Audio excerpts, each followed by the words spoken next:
My sister Kate and I were always inseparable. I guess that's to be expected with identical twins. We placed so much value in that we could fool our teachers, friends, and sometimes even our parents. We insisted on having the same outfits and hairdos, and when one wore a ponytail, the other had to as well. While some people may have found our behavior concerning, I think it was sweet. We just wanted to be as close as we could be. We were just kids taking advantage of our luck. Our drive to be so similar is why I have this story to tell, this burden to share. That's why I feel partially responsible for the events that unfolded 10 years ago. We were 6 years old when I lost my first tooth. I had bitten into an ice cream cone for my first post-dinner snack and felt something pop. Turns out my top right front tooth had fallen out. I noticed it was a bit wiggly a week or so before, but that didn't make any big deal of it would help in differentiating between my sister and myself. It was late and my mom would not tolerate our incessant complaints about how we now look different. She simply said, "Well, when Kate loses her first tooth, you'll be back to tricking us all. Now go to bed and make sure you're asleep, or else the tooth fairy won't come." We were ushered into our respective rooms. Kate's in the front of the house and mine in the back. We shared a wall, and within that was an adjoining closet. You know, the ones where you can walk into the door in one room and exit out another room? Awesome, right? Well, we thought so too, but more on that later. That night, we slept and I awoke to a $5 bill under my pillow. The first thing I did was go wake up Kate and show her. The tooth fairy had come. We ran out of her room and down the hall, yelling for Mom and Dad to wake up and see what had happened. We were giddy with excitement, until our older brother stepped into his doorway. "You guys do know the tooth fairy is just Mom and Dad, right?" He said, looking half asleep and irritated as hell. "Is not," I said back, antagonizing him. He annoyed us, and we liked to make sure that he knew that. I can't say I blame him though. What 16-year-old boy wants twin sisters 10 years younger than him? Uh-huh.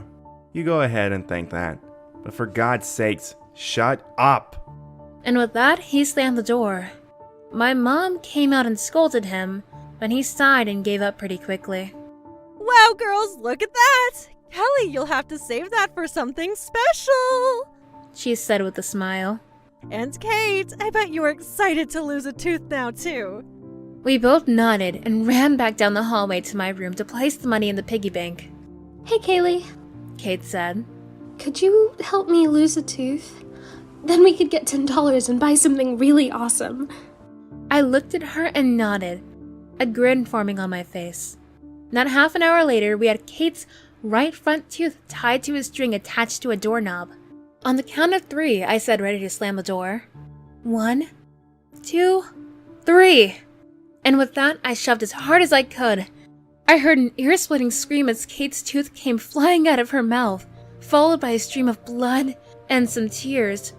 We had chosen the tooth to pull based on not what was loose, but what could turn us back to our identical state.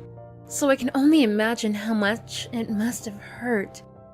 Within minutes, our mother was in our room, scolding us for taking matters into our own hands. As I sat with Kate as she cried, she looked at me with a knowing glance. We would soon be rich. However, I could see something else in her eyes. Something mischievous.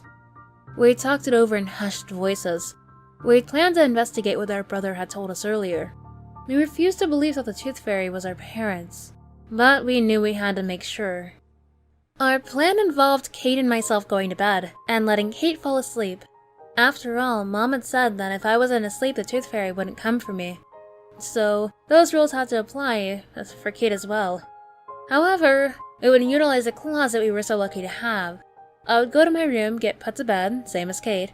However, once Mom and Dad said goodnight, I would creep out and go through the closet, hiding myself in Kate's closet doors and watching through a crack. I made sure to rest up that day, and everything went according to plan. Once we were sure Mom and Dad thought we were asleep, I tiptoed out of bed and entered the closet. I sat down right behind Kate's door, moving it aside ever so slightly, so I could see into her room with a erect bed in view. She lay there breathing deeply, and I knew she'd be asleep soon. It took a lot of willpower for me to stay awake, but I knew we only had one shot at this.